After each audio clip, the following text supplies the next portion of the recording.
आया मैं मैसेज नहीं आया ना तुझे? चलो कोई बात ठीक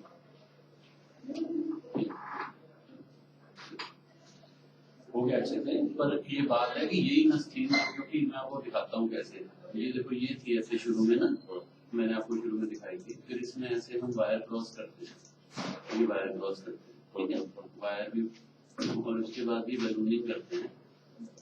ये बैलून है, तो ये 2 मिलीमीटर का बैलून था, ये इतनी टाइट बनती कि यही नीचे नहीं जा रहा था, अच्छा है ना। फिर हमने 1.5 मिलीमीटर का बैलून लिया, ये सिंगल शॉट है ना, ये 1.5 मिलीमीटर का बैलून है, इसको मल्टीपल जगहों पे किया ताकि थोड़ा सा पहले रास्ता बने।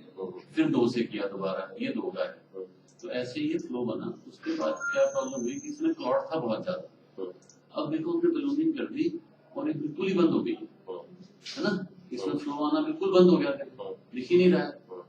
तो ये क्लॉट होता है ना जब, तो वो टाइट कर लेता है सारी चीज को, क्लॉट फैल जाता है सारी जगह, क्योंकि वो वहां जहां बंद थी वो क्लॉट फंसा हुआ था। हमने जब उसको डायलेट किया तो क्लॉट सब जगह, इनको पेन होने लगा, तंग होने लगे। तो इससे तो ये प्रूव हो गया कि कल का जो सारा पेन था वो इसी से था, ये तो प्रूव हो गया। फिर इसमें बहुत यत्न करने पड़ते हैं। अब आप ये देख रहे हो, ये डॉट ऊपर खींच रहा है, ये थ्रॉम्बस्टर होता है, सक्शन करता है क्लॉट को। इसको हमने कम से कम 15 बार अंदर फिराया कि क्लॉट अंदर से निकले। तो ये हमें एक्स्ट्रा वर्क करना पड़ा इसमें। उसके बाद वो बहुत बार किया हमने। फिर देखो ये, फिर इसी से यहीं से डाई डाल के देखा, अब देखो नस दिख रही है ना, बहुत ज्यादा क्लॉट था इसमें। फिर उसके बाद भी हम कई बार क्लॉट हम इनका करते रहे, तो ये हमारे को ये फ्लो मिला, है ना। फिर इसमें ब्लड थिनर दिए, फिर दोबारा क्लॉट किया, मतलब काफी ज्यादा। मुझे लगता है इनको कल से नहीं 2-4 दिन से हो रहा होगा, इतना क्लॉट यूजली तो बनता नहीं। फिर जब पूरा फ्लो आ गया, देखो अभी फ्लो दिख रहा है, फिर हमने इसमें स्टेंट लगाया। अब दिखाता हूं आपको, ये स्टेंट है, यहाँ से लेके यहाँ तक ये 2 डॉट है ना, इसको पोजीशन करके फिर फुला देते हैं ऐसे। अच्छा, ये फुला देते हैं तो स्टेंट यही रहता है, बैलून वगैरह सब निकल जाता है।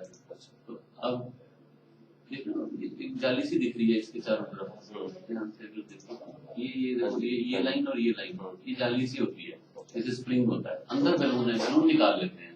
2-3 बार इसको फुला के हमने बैलून निकाल लिया। अब देखो नस दिख रहे हो, और ये फाइनल रिजल्ट।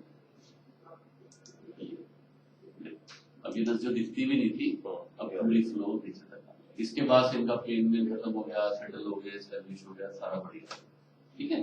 तो इनको एक तो अब इसमें 2 चीजें हैं, तो क्या इतना क्लॉट होता है, हम कितना भी सेक्शन कर ले सारा निकलता नहीं होता है ना, पॉसिबल ही नहीं है।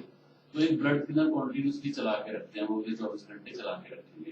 आज आईसीयू में रहेंगे 24 आवर वो चलेगा, कल सुबह तक जब तक आईसीयू में।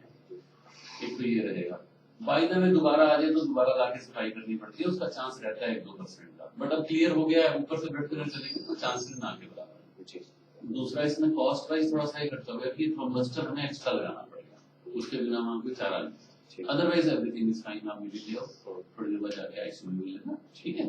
बहुत बढ़िया हो गया, मतलब हमारी उम्मीद से अच्छा हो गया। हमें लग रहा था नस बड़ी पतली सी है, लेकिन जब इसको खोला और बंदे उनको सिमिलर पेन हुए जैसे कल थे, और तो ये एस्टैब्लिश हो गया कि this was the culprit and this is, अगर ये ओपन है तो नाउ ही इज स्टेबल, ठीक है। बाकी सारों में तो नेचुरल बाईपास बना ही हुआ है, बंद है, ठीक है। बाकी वो कोई इशू नहीं है। बाकी वो देखो जो मैंने बताया, आर्टरी बंद है, उनका नेचुरल बाईपास बना हुआ है, उससे इनको दिक्कत हुई भी नहीं है। और ये जैसे हमारी वायर आराम से गई है, बैलून आराम से गया, तो ये कल परसों में ही हुई है बंद। ये तो यही सारी दिक्कत थी, जब इसमें फ्लो बंद हुआ उनको दर्द भी वैसा ही हुआ। हर तरह से अगर हम सारी देखें, this was the culprit, now it is open. इसमें अब कोई दोबारा ब्लॉकेज अगर नहीं आती है, जैसे कोई क्लॉट ना आ जाए जिसका हमें 2% डर है, तो ही विल बी फाइन। वो हम मॉनिटर कर ही रहे हैं, ऑब्जर्व कर ही रहे हैं, आएगा तो दोबारा क्लियर करेंगे, ठीक है। ठीक, आगे ध्यान रखेंगे शुगर वगैरह का। और कोर्ट जाते हैं अभी।